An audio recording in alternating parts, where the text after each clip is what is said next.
it good? Yep. Okay. Well, good evening, everyone, and welcome to another episode of J3. How are you, Jay? How's it going? It's great. Everything is great. And Very good. yourself? I'm hanging in there. I haven't gone crazy from quarantine yet, but I am able to get around and do most of what needs to be done. For this particular episode, we have the distinction of presenting our first guest. I'd like to introduce him. He's a resident of Panama, and his name is Juan. And Juan, just say hello, introduce yourself. Okay, good evening. My name is Juan. I am a citizen of Panama. I live in Panama City, Panama. I'm very delighted to be here and to participate in these issues. To share some experiences and ideas with you participating here. Yeah. All right, very good. Yeah. Very good. So the topic today that we would like to touch on is illegal immigration, because this topic is an international topic, not just U.S. topic. That is true. There are other countries in the world besides the United States where this is an issue, and we have proponents and opponents of the issue, and same for other countries. So it'll be very interesting to hear what our neighbor south to our border in Panama, his personal experiences in his country, and his opinion about this issue. So yeah. Yep.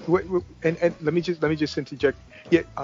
Jay, actually, what you're saying is absolutely correct, or is right. It resonates with me because it is an international issue, and we're always being that we're here in the States, we have our peculiar perspective on the issue. But like you said, it's going to be really interesting to hear like an international perspective, someone from another locale. Yes. Let me just add, Jay, that we have listeners I know around the world. Some of them many are in Europe, and we know that it's a big issue in Europe, illegal immigration. So I'm sure our European listeners would be interested in hearing what Juan has to say from his perspective. Yep. So why don't we start? Yeah. So Juan, just tell us a little about yourself and how you ended up here. Just give us a... Okay, perfect. Good question. Okay. First, I would like to introduce myself. As I said, I am Juan from Panama. Okay, I was interested in polish my English, but that was the beginning of this story. Of course, I need more practice. I didn't live I wouldn't be immersed in English, environment. So I could explain a little bit about what is my opinion, or my opinion is about immigration in general. From the point of view of a citizen of Panama, no? I don't pretend to be an expert in this issue. Not an expert in American or immigration into the United States. But what is happening here is a worldwide problem everywhere. We are receiving people in Panama coming, especially for neighboring countries, Venezuela, Colombia, and Central America. Especially because Panama has a better level of living, is more developed, more Americanized than other countries in the region. But at the same time, it's a small country, 75,000 square kilometers, 4.5 million inhabitants. That means we have resources, but they are limited. So I think that immigration is always a necessity, it's a plus, but depending on how you see that, for example. It's not just opening the door to everyone willing to come to the country. I guess it's the same case in the States. We would prefer to receive well-educated people who could contribute to our economy, education, science, and so on. But it's not always the case. We are receiving people that came to Panama to have a better life, to have a better income, not always well-educated, not always productive. I don't know what is the case in the States. But anyway, there is how to say that the share of corruption here. No, that means that not always the government is seeking for the best, I mean, results for the country or for the best interests of the country. No, they are Can I? receiving people. Yep. I'm So, sorry. Can I interject? So you're saying that there's a tie, there's a connection between corruption mhm. and immigration. Can you expound on that just a little in terms of how that plays out? Yes. Okay, of course. That means that supposedly we are receiving people to could contribute to our economy. No, for example, opening businesses, no, creating jobs. But the last time we are receiving people from Venezuela that come with no money, with no perspective, but they have get to accumulate or some money in order to pay governmental officials to Hmm. let them in. That is more or less what's happening here. No, I am not speaking about all the cases, but there have been cases not like this in Panama.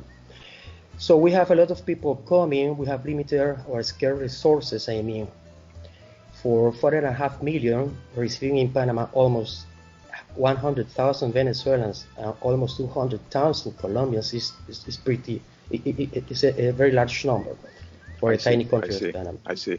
How does that impact the delivery of services? How does that impact services to people? I know That's a here. good question.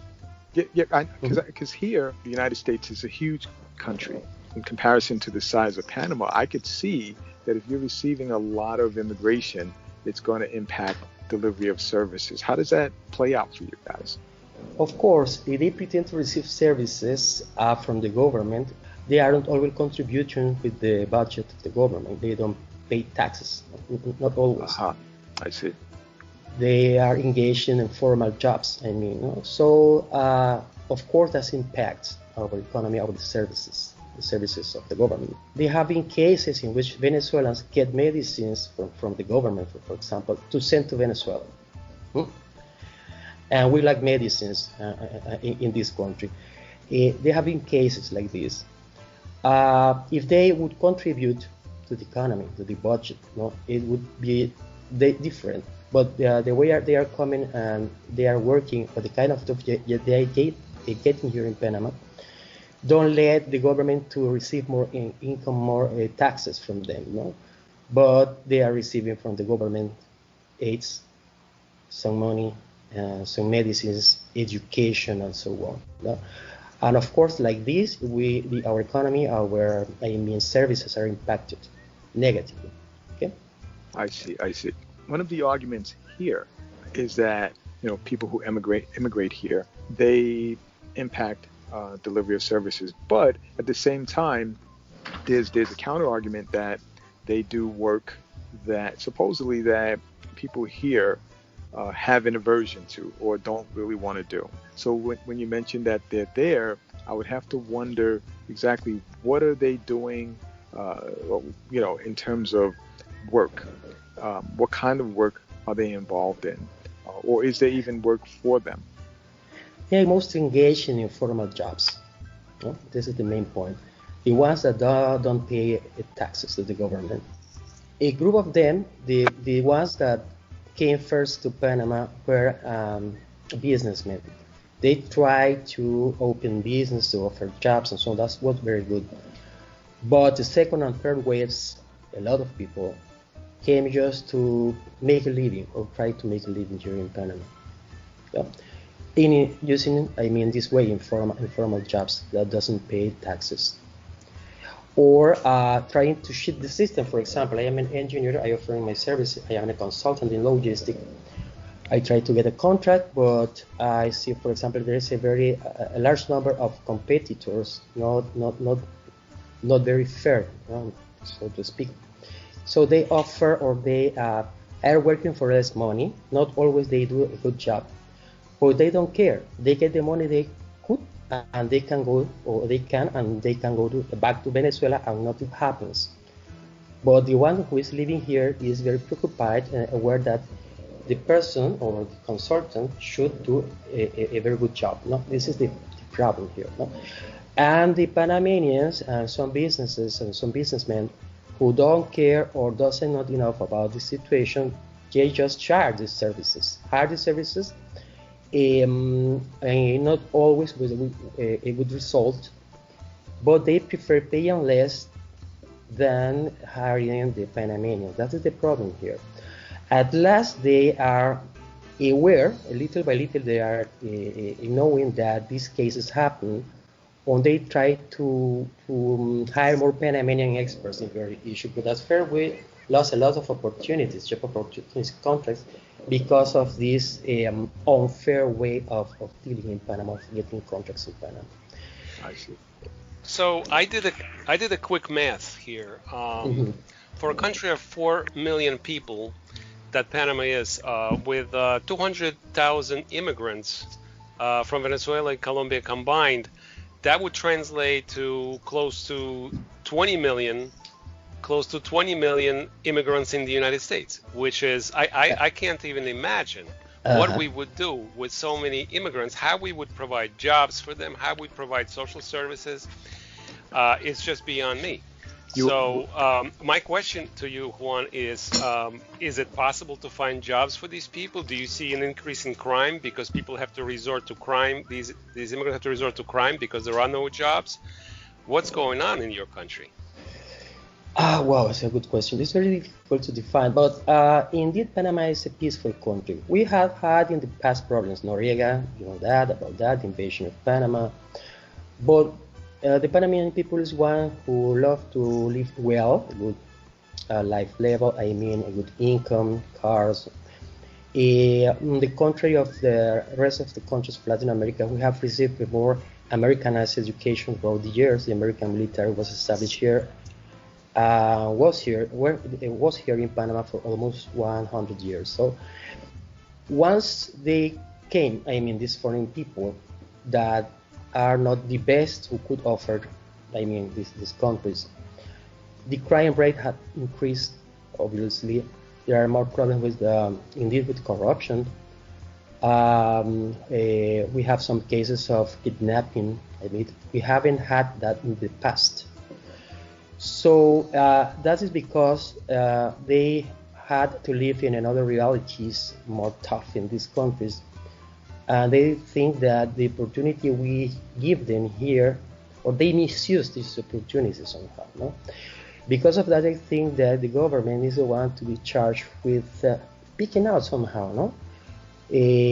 Who is the one to lead to get in Panama.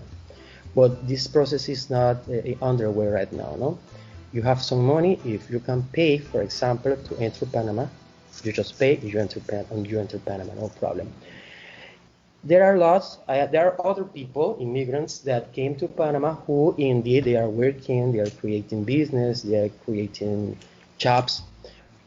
But if I would define the amount of people, the percentage of foreign that do that create jobs and contribute, it would be less than 40% of the people coming down to Panama, no, unfortunately. So you're saying that it's not that large of a percentage of people who come, who emigrate there, engage in these kinds of activities. Yes. A small amount, which is good. You know, I have to say on a side note, I understand that you are an educator. Of course. And so am I. I teach at City University in New York City. One of my students last semester was from Panama, and she made and very, very nice lady. She made it clear to me that I was to come to Panama, and that her family would welcome me, and that I would have a really good meal. And so I said, you know what? Book me on the next flight. Really nice person. The issue that you laid out in terms of people, in terms of immigration, sounds a lot like what we argue here, or what some people argue here. That you have the corruption involved, you have people, you have the payments, You have the other illegal activities associated with illegal immigration, and yet at the same time, you have that need for the for the work for the I guess you could call it almost like an underground economy that they provide. They're not you say they're not paying taxes. I'm sure ultimately it becomes a drain, but do you think that Panamanians, Panamanian citizens, are willing to engage in the kind of work activities that the illegal immigrants engage in?